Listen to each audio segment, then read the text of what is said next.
If you need a running back to help you off the waiver wire for week 10 or beyond, I'm here with my top 5 waiver wire pickups at running back. And let's start with a name that, well, to be honest, didn't think would be here at this point. Mike Davis of Carolina. I know a lot of you just dropped him because Christian McCaffrey was back. And now you're going to have to reverse course because you know what? McCaffrey looks like he might be out for week 10. Who knows beyond that? I don't think it's a serious injury, but the word is that he has a shoulder injury that almost sure will keep him out of the next game. That means if you dropped Mike Davis or somebody else in your league did, you scoop him right up. Now, here's the thing. I don't have him number 1. I have him number 5 on my countdown, right? Not the top priority. Well, here's the reason. Number 1, it might only be 1 week that McCaffrey's out. So you get Davis for one more game, which is fine. But here's the other problem. This matchup is against Tampa Bay, which had before this week the top running defense in the league. And you know what? I know you look at what happened with that defense. They got shredded last night. But you know what? It wasn't by Alvin Kamara, one of the top running backs in the league. He only got 40 rushing yards. It was by Drew Brees. All right. That was it was a debacle, honestly. But besides that, it was an outlier, right? Tampa Bay's defense has been really good all year. It's a tough matchup for Mike Davis. So if you get him just on 1 week against a tough matchup, not ideal. But if you are the McCaffrey owner and you need somebody in his place, well, Mike Davis makes all the sense in the world. And there's not a whole lot of options out there that are really much better in terms of how much volume they will get. So I got Davis right now, number 5 for week 10. Talk about number 4.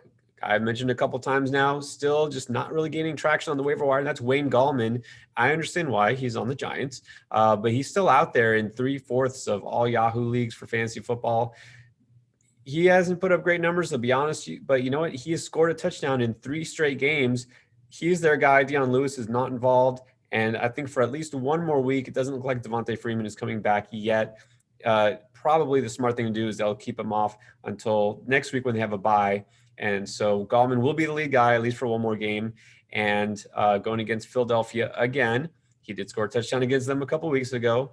Now, you can't get him much higher on this list because, again, after next week, going to be off and then probably go back to the backup role or at least a timeshare. But you know what? Freeman's ankle just might not get better. Gallman, at the very least, gives you value for 1 week if you need it, which is why you're here in the first place. All right, my number 3 running back for week 10 is going to be a name that, again, I did not think we'd be talking about, but it's Kalen Ballage.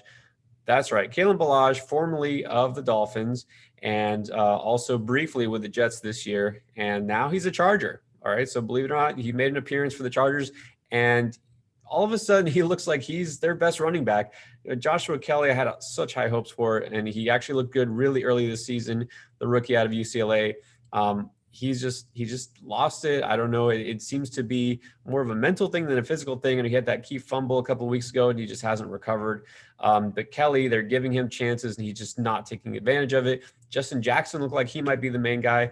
And then he's hurt with a knee injury. We'll see how severe that is. If Justin Jackson is out for a week or longer, we could be looking at Ballage as the number 1 running back for the Chargers, believe it or not. And he looked really good actually against the Raiders. In week 9, he went for 69 yards and a touchdown on just 15 carries. So again, keep an eye out on the situation. I know Troy Pope was worked in there and I'm not worried about him. He's kind of a journeyman scat back. He changed of pace. They're looking for something. It's clear they need something out of the running game. It could be Ballage, who's a true kind of multi-purpose running back that they need. Okay. So number 2, going with Gus the Bus. You can't pass on Gus Edwards as long as Mark Ingram is out, which I believe will be at least another week. If so, he does get a better matchup. I know didn't do a whole lot this past week, but you know what? Neither did J.K. Dobbins. And so Edwards, surprisingly, not only had just as many carries, but he actually had as many receptions as Dobbins, which was interesting. And he outgained Dobbins in both, again, not by very much, right? He didn't put up much, but he's the one getting the goal line work. That's not going to change, right? They're going to pound inside. They gave him the ball over and over again until he scored at the goal line, and he did. All right. So I know the ceiling may not be super high, but he actually brings a nice floor in standard leagues, not as much in PPR. But you know what? If Ingram is out, I'll take a running back on the Baltimore Ravens any day. So not a bad matchup with New England, who again is a little bit better against the pass than the run, but their defense this year has not been like their defense last year. So don't worry about the matchup. My number 1 waiver wire pick at running back this week is going to be Duke Johnson, actually. So Duke Johnson, yeah, he's still around. And you know what? He's going to be the main guy because coming into week 10, it looks like David Johnson might miss. David Johnson left what was a great matchup with Jacksonville. He was one of our must starts, if you remember. Chris and I definitely recommended starting David Johnson. So, of course, he left the game really early with a concussion, just bad luck there. Duke Johnson picked up the slack and he did pretty well, coming up with 73 total yards and a touchdown, putting up kind of numbers we expected from David Johnson. And looks like he might be the solo back, and it's a good matchup against Cleveland. I don't even go with the whole revenge game narrative because that's not really too much of a thing, right? That's not how you base your lineup decisions. But you know what? Cleveland's defense is not one you have to worry about. And Duke Johnson getting all the work, especially the pass catching work from Deshaun Watson in a game that could be high scoring, I will take him. You definitely should pick him up. Try to stream him if you need a running back this week. And I like the fact that he might hold value for multiple weeks because at least he's involved. You know, Ballage might be a flash in the pan. Who knows? You know, when Mark Ingram comes back, Gus Edwards, his value goes down. But Duke Johnson will always kind of be there to share time with David Johnson. All right, hopefully that helps you guys. If you have any questions about any other waiver wire ads or recommendations, let us know.